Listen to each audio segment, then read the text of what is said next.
I never thought it would happen to me. Never imagined that the people I trusted most in the world would shatter my sense of reality. One moment, everything was perfect, my life, my marriage, and the family I thought I knew. The next, I walked in on a scene that would change everything.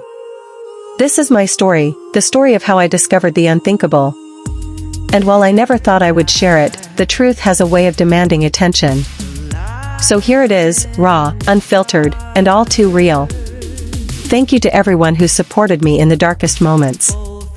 Your kindness has given me the courage to be honest about the things that have haunted me for so long. I'm 28 years old, and up until a few months ago, I believed my life was exactly how I wanted it. I had a loving husband, Mark, who was 35, and a family that I thought was perfect. I had always thought that Mark and I had a deep bond, built on trust and love, the kind of relationship that would withstand anything life threw at us.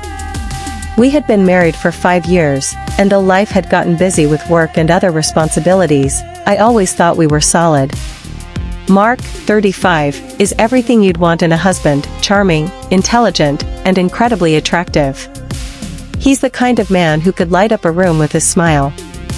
When we first met, I thought I had found someone who would always be by my side, someone who understood me better than anyone else. But over time, I began to notice that something was missing. My mother, Margaret, is 55 years old, but she doesn't look it. She has always been a stunning woman, graceful, strong, and full of life. With her long, flowing blonde hair, piercing blue eyes, and a figure that defies age, she is the kind of woman who effortlessly commands attention. Even at 55, my mother had a body that could make heads turn. I admired her my whole life. She was everything I aspired to be, independent, confident, and vibrant. Her beauty was timeless, and that was something I always took pride in. And then there was me, 28 years old, trying to balance a marriage, career, and life. I thought I was doing okay, but now, as I look back, I see the cracks I didn't notice. The first time I noticed something wasn't quite right was a few months ago. I had come home early from work one day, excited to surprise Mark with a nice dinner. But when I stepped through the door, I noticed the living room light was on, and it wasn't just the usual ambience I was used to. Mark and my mother were sitting on the couch, their voices a little too low, their laughter a little too close. When they saw me, they quickly pulled apart, and the moment felt odd, like I had interrupted something more intimate than just a conversation. I brushed it off, of course. Maybe they were just close because they hadn't seen each other in a while, or maybe they were discussing something important about family matters. But it wasn't the first time I'd seen them act this way. A few weeks later, I caught another glimpse. I was walking by the hallway one morning when I overheard them talking. Mark was telling my mother how much he admired her strength and how grateful he was to have her in his life. There was a tone in his voice that I hadn't heard before, soft, almost reverent. And then, my mother responded, her voice dripping with affection as she joked about how she'd always been the pillar in our family. That day, I felt a strange knot in my stomach. It wasn't jealousy, not yet. But there was something unsettling about the way they communicated with one another. The boundaries that existed between a daughter, her mother, and her husband seemed to be blurring, and I didn't know why.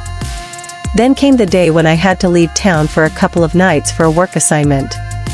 It was supposed to be just a short trip, but when I returned, I found something that made my blood run cold. My mom and Mark had been texting each other back and forth, but it wasn't about trivial matters. They were sharing jokes and little personal details I never thought Mark would share with her. And then there was something even more disconcerting. I saw a text that said, "I'm looking forward to seeing you again, just the two of us." The words lingered in my mind for days.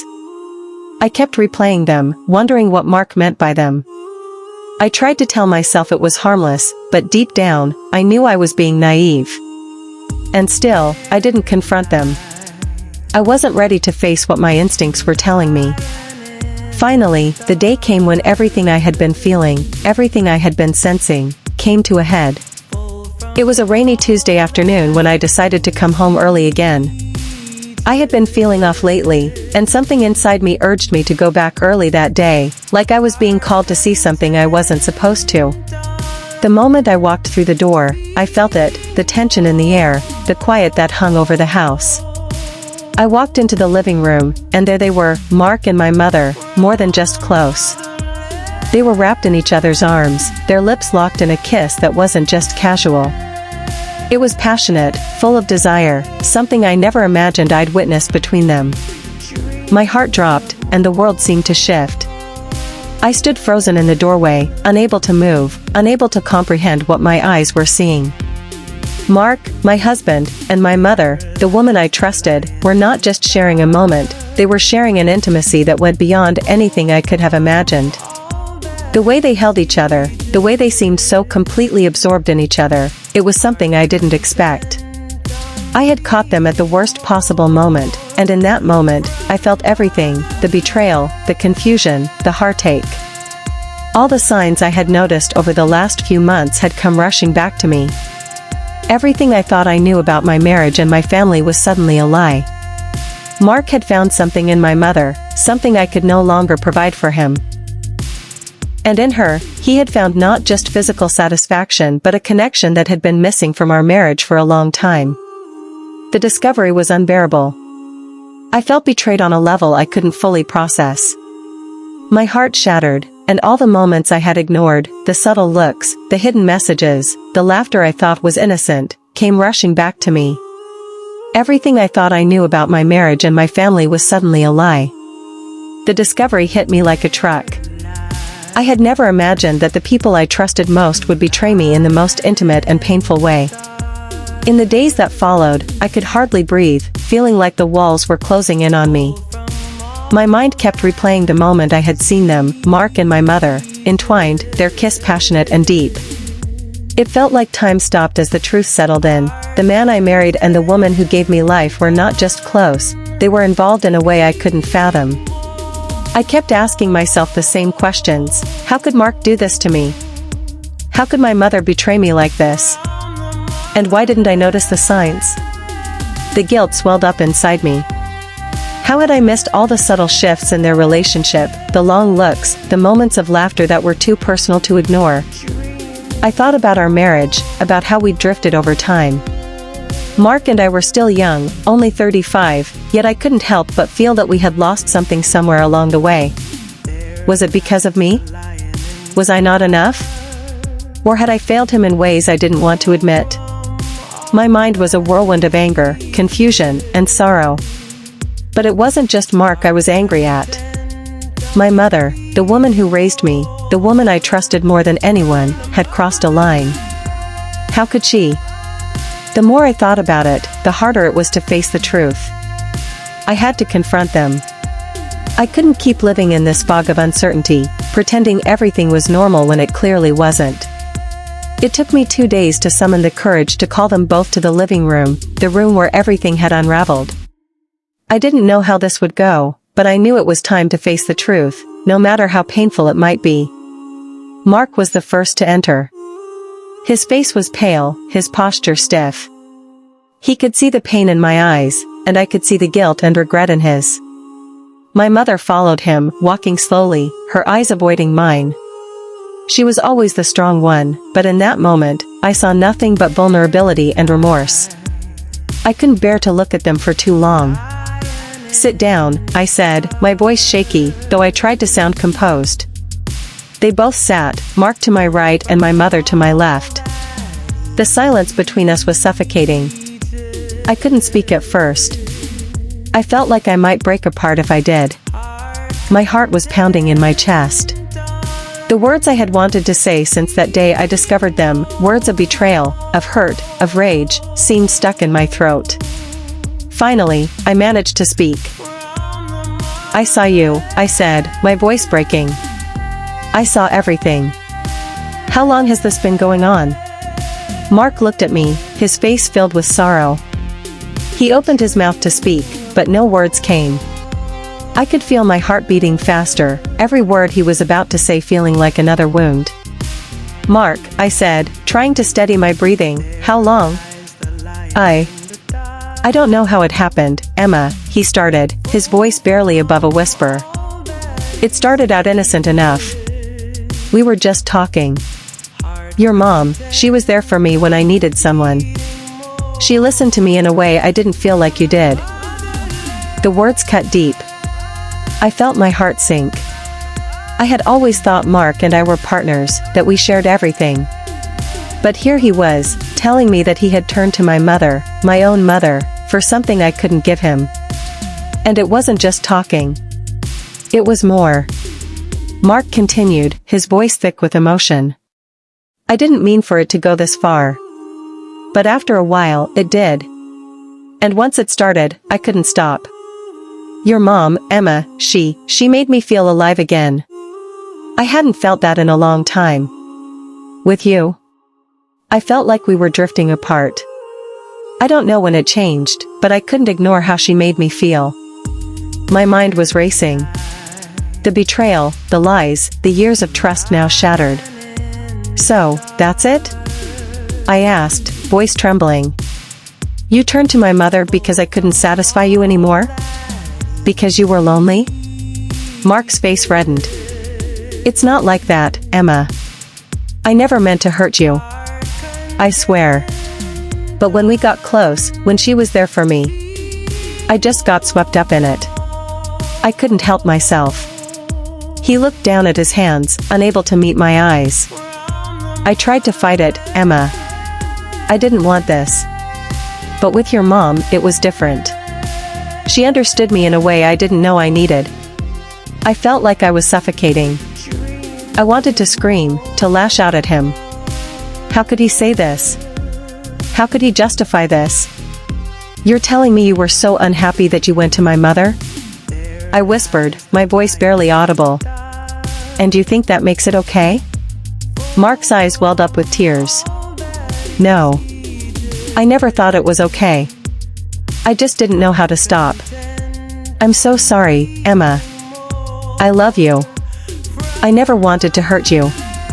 As I sat there, trying to absorb everything Mark had said, I turned to my mother.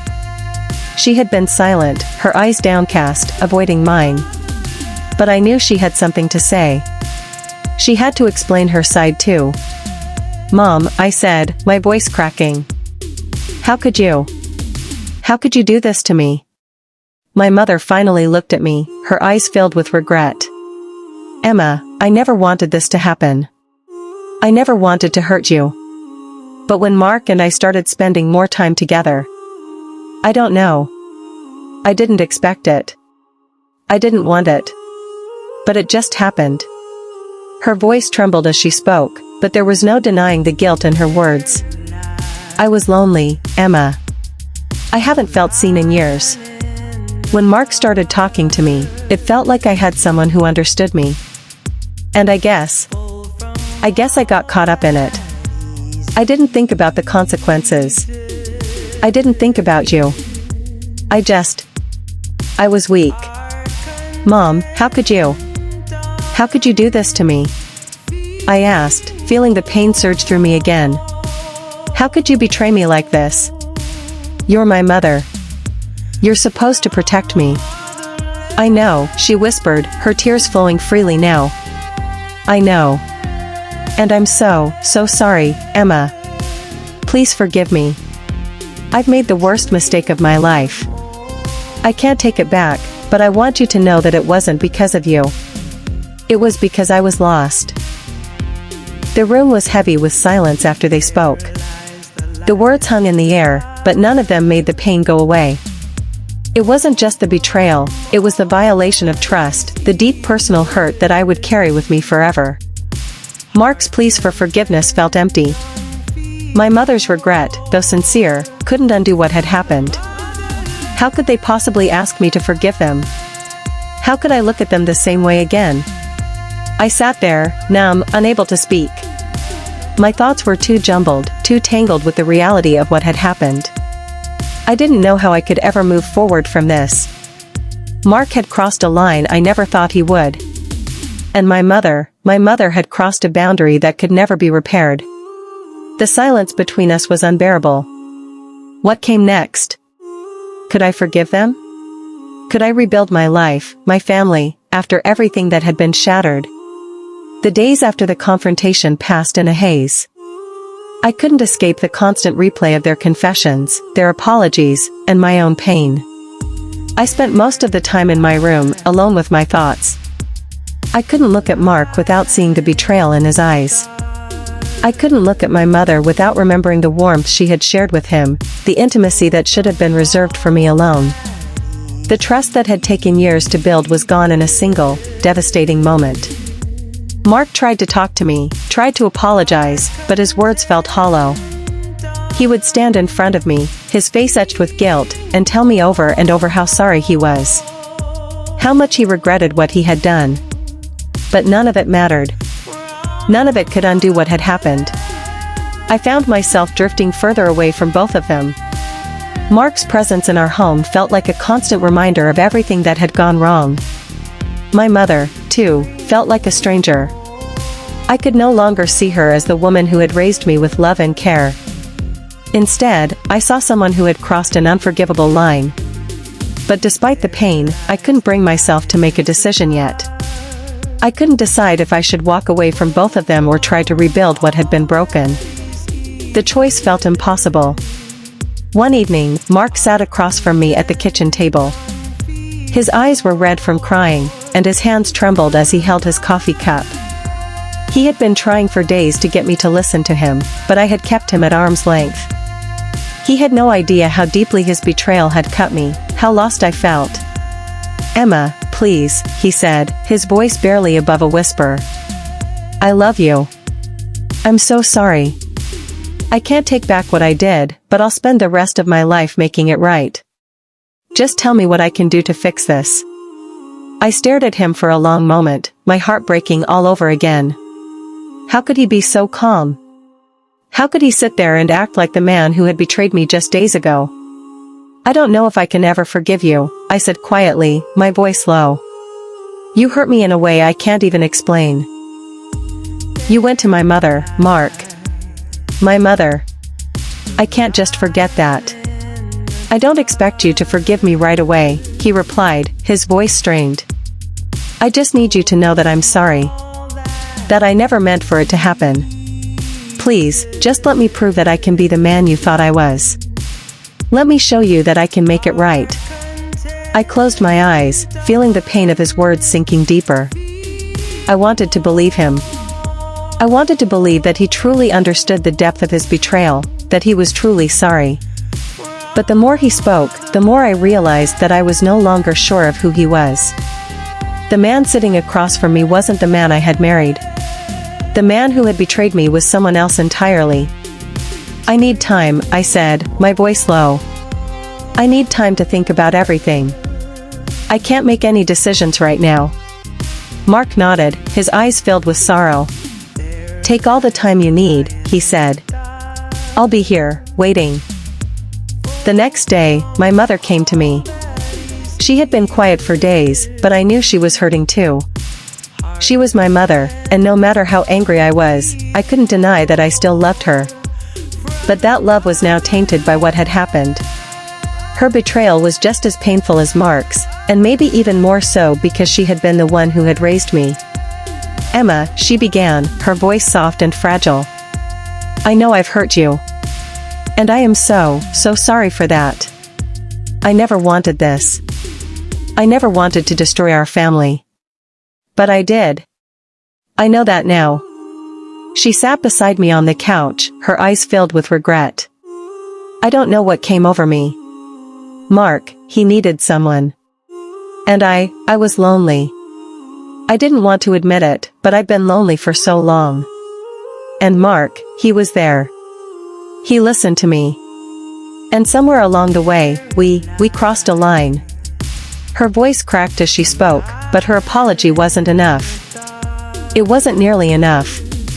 "You don't get to say that, Mom," I said, my voice thick with emotion. "You don't get to just say you were lonely and expect me to understand. You betrayed me. You betrayed my trust in a way I can never undo." "I know," she whispered, her voice breaking. "And I'm so sorry, Emma. I don't deserve your forgiveness, but I'm begging you to at least let me try to make it right. Please." I looked at her, and for a moment, I saw the woman who had always been there for me. The woman who had raised me with love and care. But then the reality of her actions hit me again, and I couldn't ignore it. "I don't know what to do with this," I said, my voice filled with uncertainty. "I don't know how to forgive you both. How do I go on from here?" My mother reached for my hand, but I pulled away. "I wish I could tell you what to do, Emma," she said softly. "But I can't. I've ruined everything, and I can't fix it. But I'll be here, waiting, just like Mark." In the days that followed, I became more withdrawn. I couldn't sleep. I couldn't think. The betrayal weighed heavily on me, clouding my thoughts and making everything feel distant. I would wake up each morning, wondering how I could continue living in the same house with the people who had hurt me so deeply. How could I possibly forgive them? Every time I looked at Mark, I remembered the way he had turned to my mother. Every time I looked at her, I remembered the way she had crossed a line that no mother should ever cross. I felt like I was suffocating in a room filled with lies. The hardest part wasn't just the betrayal, it was the realization that I didn't know who I could trust anymore. I didn't know if I could trust myself to make the right decision. Could I rebuild my life with them in it? Could I ever look at Mark and my mother the same way again? Weeks had passed, and I was still standing at a crossroads, torn between what my heart wanted and what I knew I had to do. The tension in the house was unbearable, and I had spent more time away from Mark and my mother than I had with them. I went for long walks, visited friends, and threw myself into work, anything to keep my mind occupied and away from the painful reality I was living in. But no matter how much I tried to escape, the truth kept pulling me back. I started journaling to process my thoughts, writing down the anger, the sorrow, the confusion, and the hope I had left in me. I realized that, despite everything, I had been trying to live my life based on the expectations of others. My relationship with Mark, my relationship with my mother, they had all been built on a foundation that wasn't entirely mine. I had to stop thinking about them and start thinking about me. It wasn't just about forgiveness, it was about finding peace within myself. I realized that I couldn't control what Mark or my mother did, but I could control how I responded. I could decide whether or not I wanted them in my life moving forward.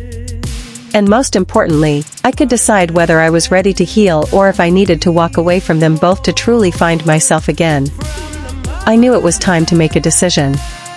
I couldn't keep living in limbo, with my emotions swinging between anger and numbness. I had tried to avoid confronting the pain, but it was clear now that I needed to face it head-on. I sat in my room one evening, my mind clearer than it had been in weeks. I thought about everything, Mark's apology, my mother's regret, and how they had both shattered my trust. But I also thought about how they were still my family, and how difficult it was to imagine a life without them. But I had to ask myself, was I willing to forgive them?